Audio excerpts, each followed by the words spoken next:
રાજકોટમાં આવેલા રણછોડદાસ આશ્રમમાં શ્રાવણ મહિનાના પાવન પર્વ નિમિત્તે દર વર્ષે ધાર્મિક કાર્યક્રમોનું આયોજન કરવામાં આવે છે. શ્રાવણ માસમાં વર્ષોથી પરંપરાગત રીતે શ્રાવણ માસ નિમિત્તે 12 જ્યોતિર્લિંગના દર્શન કરાવવાનો ભક્તોને લાવો મળે છે. ત્યારે આ વર્ષે પણ ભક્તો 12 જ્યોતિર્લિંગના દર્શન કરીને ધન્યતા અનુભવી રહ્યા છે. રણછોડદાસ આશ્રમ રાજકોટ દ્વારા ખાસ વ્યવસ્થાઓ સાથે 12 જ્યોતિર્લિંગના દર્શન યોજાયા છે, જેમાં ભક્તો મહાદેવના વિવિધ સ્વરૂપના ભવ્ય દર્શન કરી રહ્યા છે. સાથે સાથે શિવલિંગ પર અભિષેક, રુદ્ર અભિષેક અને વિશેષ પૂજા વિધિઓ પણ કરવામાં આવી રહી છે.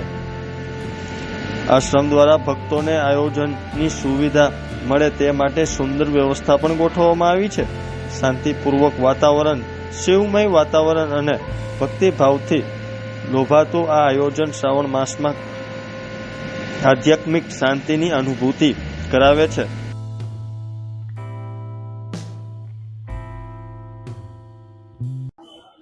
જય સિયારામ. સૌથી પહેલાં તમને મારો પરિચય આપી દઉં. હું સમસ્ત ભારતીય યુવક મંડળ ગુજરાતનો પ્રમુખ રહી ચૂકેલો છું, ભૂતપૂર્વ પ્રમુખ છું. મારું નામ ભરતભાઈ પાલેજા છે. હું વર્ષોથી આ ગુરુદેવના આશ્રમમાં આવું છું અને પેલો ભૂકંપ આવ્યો 2001માં, ત્યારથી હું અહીંયા આશ્રમે આવું છું અને ગુરુદેવની અત્યંત કૃપા મારા ઉપર છે. આટલા વર્ષમાં મેં અનુભવ્યું છે કે મારું એકેય કામ અટકું નથી, કે એકેય કામ બગડ્યું નથી. અને આપ જો દર્શન કરી રહ્યા છો કે 12 જ્યોતિર્લિંગના દર્શન દર વર્ષે આપણે અહીંયા કરાવીએ છીએ આશ્રમમાં. અને 12 જ્યોતિર્લિંગના દર્શન એકસાથે થઈ જાય એના જેવું ભાગ્યશાળી કોણ.